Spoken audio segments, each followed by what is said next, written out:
जय हिंद बच्चों। Previous class में हमने class 10th chemistry metal and non metal का 1 से 10 तक ऑब्जेक्टिव देखे थे। इस दूसरी वीडियो में हम उससे आगे बढ़ रहे हैं। चलिए स्टार्ट करते हैं। पहला प्रश्न है, निम्नलिखित में से किस धातु को चाकू से आसानी से काटा जा सकता है।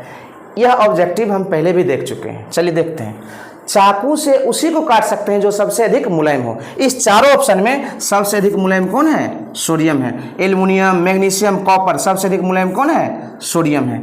इसलिए इसको हम चाकू से काट सकते हैं। आंसर क्या हो जाएगा? B, sodium. नेक्स्ट देखते हैं, निम्न में से कौन सबसे कम अभिक्रियाशील धातु है। चारों ऑप्शन में सबसे कम अभिक्रियाशील कौन है? लोहा है। चलिए देखते हैं कैसे लोहा है। सबसे अधिक अभिक्रियाशील इस चारों ऑप्शन में मैग्नीशियम होता है। मैग्नीशियम से कम अभिक्रियाशील एल्युमिनियम होता है। एल्युमिनियम से कम अभिक्रियाशील जिंक होता है। जिंक से भी कम अभिक्रियाशील किसका होता है? लोहा। यानी कि लोहा सबसे अंतिम में है, यानी कि सबसे कम अभिक्रियाशील है। इसलिए लोहा में टिक लगेगा, सबसे कम अभिक्रियाशील है। चलो नेक्स्ट क्वेश्चन, निम्नलिखित में सबसे भारी धातु कौन है। इसमें ऑप्शन हो जाएगा यूरेनियम।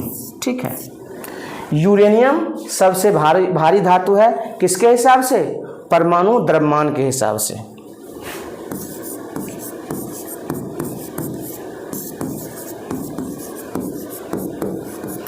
परमाणु द्रव्यमान के हिसाब से सबसे भारी धातु कौन है? यूरेनियम। सबसे भारी धातु यूरेनियम। ठीक है, यदि इसी जगह कहेगा घनत्व के हिसाब से, किसके हिसाब से? घनत्व के हिसाब से सबसे भारी धातु होता है ऑस्मियम। कौन होता है? ऑस्मियम। ठीक है, परमाणु द्रव्यमान के हिसाब से सबसे भारी धातु यूरेनियम, घनत्व के हिसाब से सबसे भारी धातु ऑस्मियम।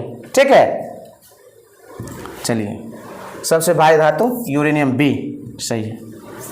नेक्स्ट, कमरे के ताप पर, पहले कमरे के ताप समझते हैं। कमरा का ताप का मतलब होता है 25 डिग्री सेल्सियस। कितना डिग्री सेल्सियस? 25 degree Celsius. ठीक है, कमरा का ताप यदि बोला जाएगा, इसका मतलब क्या है? कितना डिग्री टेम्परेचर है? 25 डिग्री सेल्सियस है। ठीक है, अब चलिए, कहा गया कमरे के ताप पर द्रव अवस्था में रहने वाला धातु कौन है? वह होता है पारा। ठीक है, Hg। कौन?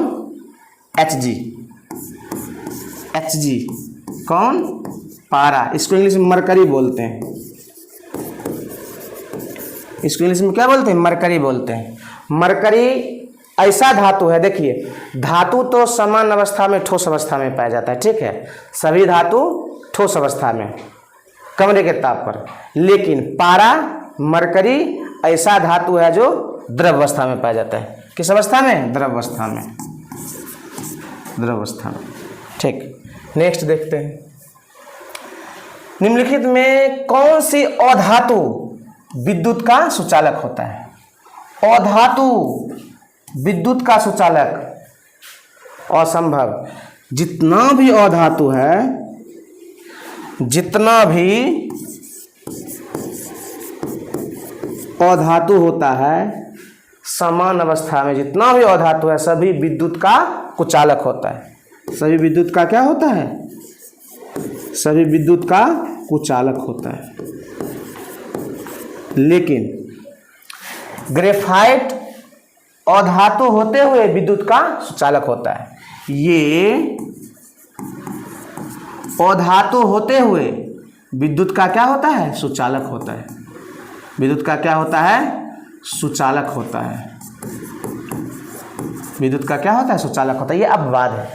चलिए देखते हैं ग्रेफाइट विद्युत का सुचालक क्यों होता है। देखिए, ग्रेफाइट अधातु है। कौन अधातु? कार्बन अधातु। ठीक है, कौन अधातु? कार्बन। ठीक है, ग्रेफाइट कार्बन है। ग्रेफाइट क्या है? कार्बन है। ठीक है, कार्बन का स्ट्रक्चर देखते हैं।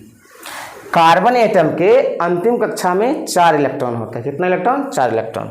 चलिए देखते हैं। 1 इलेक्ट्रॉन, 2 इलेक्ट्रॉन, 3 इलेक्ट्रॉन, 4 इलेक्ट्रॉन। ठीक है, इस 4 इलेक्ट्रॉन में 3 इलेक्ट्रॉन बॉन्ड बनाने में भाग ले लेता है। ठीक है, यानी कि कार्बन का 3 इलेक्ट्रॉन 3 कार्बन से बॉन्ड बना लेता है।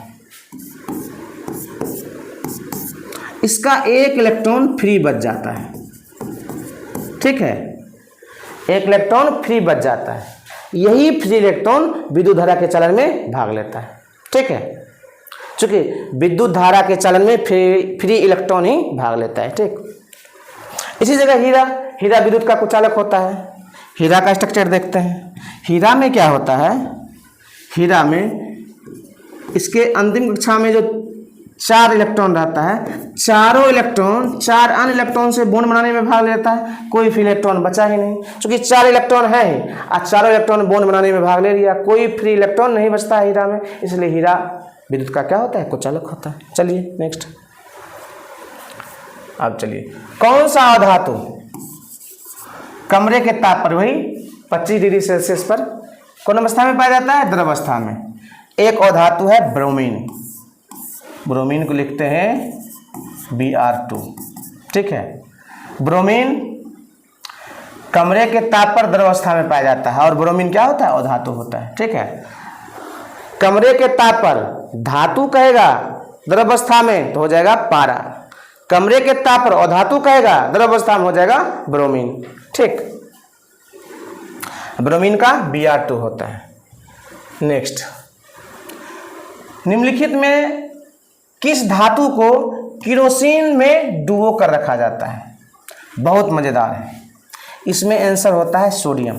ठीक है, सोडियम को किरोसिन तेल में डुबो करके रखते हैं। क्यों रखते हैं देखते हैं। यदि हम सोडियम को हवा में रखें यानी कि खुला छोड़ दें तो करेगा क्या, हवा में यह क्या होगा, हवा से क्रिया करके यह जल करके राख हो जाएगा, जल जाएगा।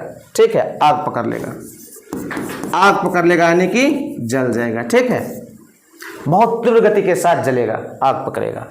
यदि हम इसको जल में रखते हैं तो ये करेगा क्या, सोडियम जल से क्रिया करके विस्फोट हो जाएगा। जल से क्रिया करके क्या हो जाएगा, विस्फोट हो जाएगा। क्या हो जाएगा, विस्फोट हो जाएगा और हाइड्रोजन गैस देगा। ठीक है, विस्फोट हो जाएगा। ठीक, हवा में रखेंगे आग ही पकड़ लेगा सोडियम में, यदि जल में रखते हैं विस्फोट ही हो जाएगा, हाइड्रोजन गैस देगा विस्फोट होने के बाद। ठीक है, इसलिए ना इसको हवा में रख सकते हैं ना जल में रख सकते हैं। ठीक है, इसको अपना किरोसिन तेल में डुबो करके रखते हैं, वहाँ ना हवा मिलता है ना इसको जल मिलता है। सोडियम के साथ पोटेशियम भी होता है, पोटेशियम यह भी उसी तरह का व्यवहार करता है। ठीक है, पोटेशियम सोडियम दोनों को किरोसिन तेल में डुबो करके रखते हैं। लेकिन अपना यहाँ है कौन चीज, सिर्फ सोडियम ऑप्शन, तो सोडियम के बारे में ही पढ़ेंगे। नेक्स्ट है सबसे कठोर प्राकृतिक पदार्थ। प्रकृति में जो पदार्थ पाया जाता है वो पदार्थ हीरा है। यह संसार का सबसे कठोर पदार्थ है, प्राकृतिक कठोर पदार्थ, नेचुरली बने रहता है, इसको कोई मनुष्य नहीं बनाता है। ठीक है, इसलिए बोला गया संसार का सबसे कठोर प्राकृतिक पदार्थ कौन हो जाएगा, हीरा हो जाएगा।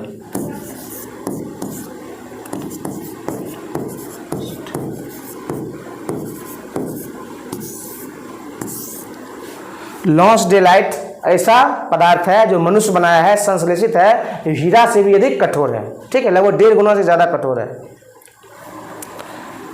बोलेगा संसार का सबसे कठोर प्राकृतिक पदार्थ या प्राकृतिक कठोर पदार्थ हीरा, और मनुष्य निर्मित सबसे कठोर पदार्थ लॉन्स डेलाइट, जो हीरा से भी 1.5 गुना से अधिक कठोर होता है। नेक्स्ट, धातुओं की क्रियाशीलता का सही क्रम क्या है, डी नंबर सही होगा। सबसे अधिक क्रियाशील सोडियम होगा, सोडियम के बाद मैग्नीशियम होगा, मैग्नीशियम के बाद जिंक होगा, जिंक के बाद कॉपर होगा। यानी इस ऑप्शन में सोडियम सबसे अधिक क्रियाशील, कॉपर सबसे कम क्रियाशील। आंसर कौन हो जाएगा, डी हो जाएगा। ठीक, नेक्स्ट चलते हैं। ये प्रश्न टाइपिंग गलत हो गया है, यहाँ होगा शुष्क बर्फ किसे कहा जाता है। तो यहाँ हो जाएगा कार्बन डाइऑक्साइड, यानी कि B number answer. Carbon dioxide को शुष्क बर्फ कहा जाता है। आज का क्लास यहीं ख़त्म करते हैं। जय हिंद, वंदे मातरम।